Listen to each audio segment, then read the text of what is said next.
Andy, good morning. You're keeping well, I hope. I'm good, Corky. Are you? Yeah, not too bad. No, thanks, yeah. Looking forward to the old trip, I have to say. Good on you. Listen, can you talk to me about the team and team selection? How difficult was it to select the match day 23? Now, Lamine said the starting 15. There's a number of kind of maybe either hours, maybe in your head, and that throughout the course of the week. Yeah, as you know, it's always difficult. Doesn't matter what game you're talking about. It's always difficult when you've got a good squad, and we certainly got that. And we've said all along that it'll be the squad effort, the squad togetherness that gets us through this competition and puts us in a good position. And yeah, as you say, a tough decision to make. Some tough decisions to make this week, but we feel the balance of the team is a good one. Can you talk about the balance of the backs and the people that you've picked? I mean, there's no Robbie Henshaw saying the starting team, or Mac Hansen is probably unlucky to lose out, but then who am I to say? Yeah, no, that's true. In all of that, obviously you look at our bench, and we've got an experienced bench, an explosive bench, a bench that can come on and add to our performance. So that's pretty important. Also. And then the starters in the back line, you're talking about, Corky, there. You know, again, I think it's a nice balance. I think you've got people who are in form and balance our team up pretty nicely. And just a final question, what are you expecting from England on the pitch? I mean, there are sides who were kind of building their way into this competition. You know what Twickenham is like for opposing teams to go there. What are you expecting from the England team? Well, we've got to make sure that they've got a bump in the road. You know, you say that they're building through the competition, but we've got to put a little bit of a stop to that, haven't we? That's our intention, you know, to go over there and prove to ourselves that there's a performance in there from us. That's a step above what we've shown already. Cheers, man. Thanks. Thanks.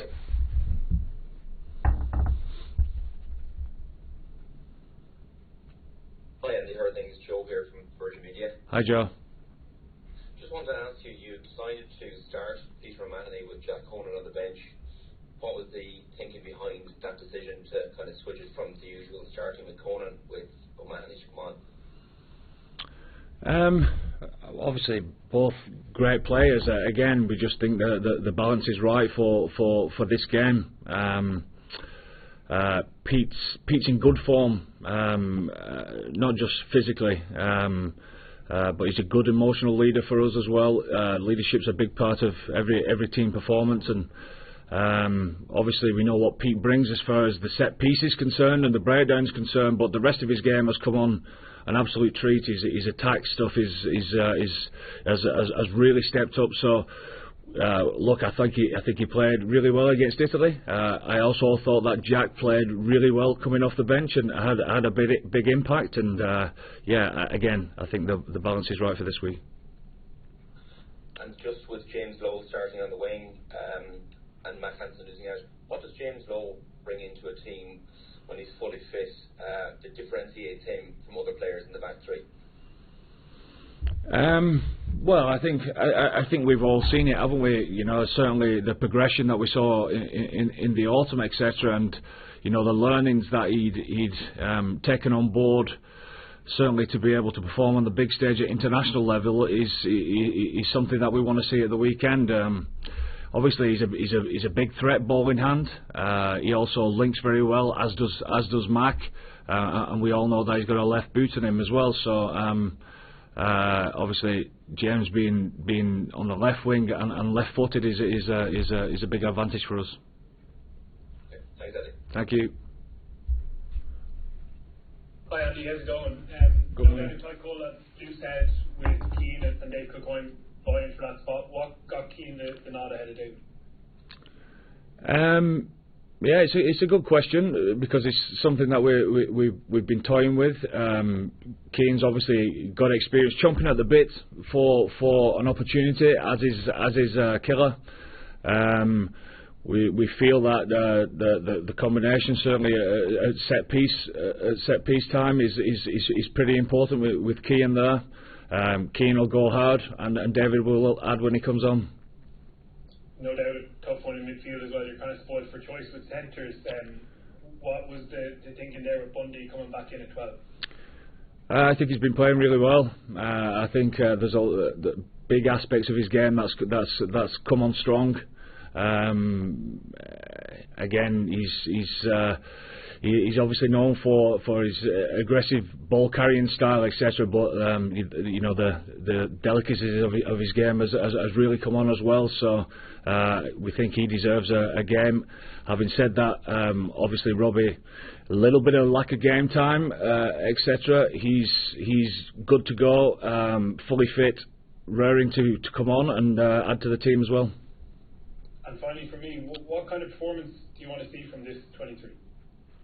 One that themselves from the off, and is relentless in the pursuit to keep getting back on track the whole time, and you know, take the rough with the smooth, and make sure that we manage our way through difficult circumstances, because you know, that's a fact. It's going to happen at Twickenham, but learning from previous mistakes that we've made there, etc., and being ourselves for the full 80 minutes. Thanks, Andy. All the best. Thanks, Murray.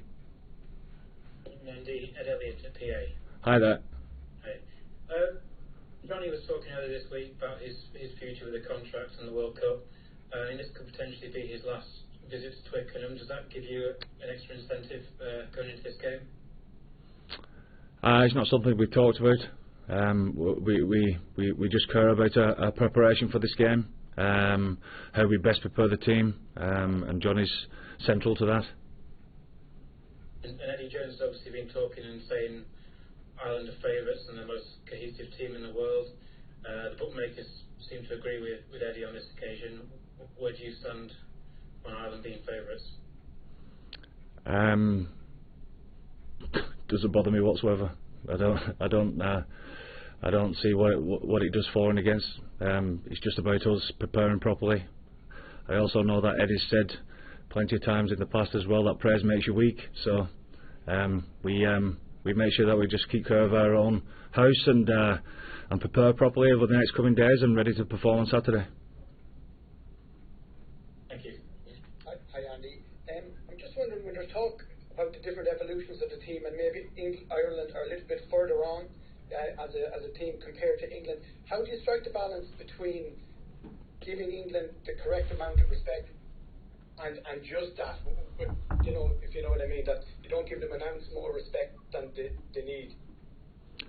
Well, look, we respect every team that we play, as you know, but we certainly respect the challenge ahead of us this weekend. Going to Twickenham, listening to Joe Merla's comments during the week regarding he's never thought of anything but being a favourite at Twickenham, and rightly so. You know, the record's very good there, so it's a massive challenge for us this weekend, and something that we're looking forward to. And just wondering if you release players back to the provinces, or who you're bringing with you additionally. Oh yeah, there's a few players that's been released back. I'll wait for the provinces to name their sides as well in the coming days. Okay, thanks, Andy. Best of luck. Thank you. Morning, Andy. Nick Mullins here. Nice to hey, Nick. see you.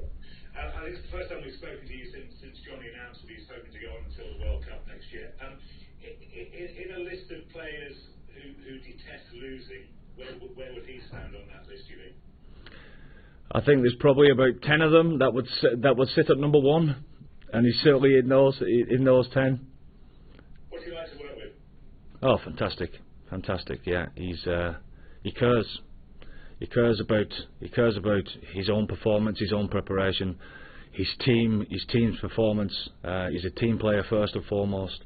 He cares, and he's driven to be as good as he possibly can be, and that's why you get longevity in any walk of life. Was there anything that surprised you about him when you started to work with him that perhaps you hadn't noticed when you were working against him? No. My first conversation that I remember having with him is the 2013 Lions, where we met for the first time in a hotel a week before we left for Australia, and my first question to him was, do you enjoy talking about rugby? and he looked at me in a strange way to say, are you kidding? That's part of my problem, you know. He loves it. He lives and breathes it, you know. So that's why he's done so well, because you know, when people talk about 10,000 hours and people putting time on the field and it's all about practice, you've not got a clue what's going on in people's minds, and I think I've got a bit of a clue what's going on in Johnny's mind. Great stuff. Cheers, Andy. Enjoy the weekend. Cheers, Nick. We'll take the last question in this section. Yeah, hi, Andy. Just a quick one for me. You were talking earlier there about how you're obviously preparing for not everything to go your own way and having to roll with the punches to an extent.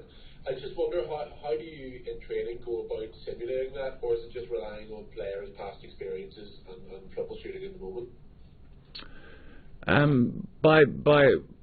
By not getting in your own way, by allowing yourself to get to the next moment, by not crashing your own thoughts and playing emotionally, etc. You know, we've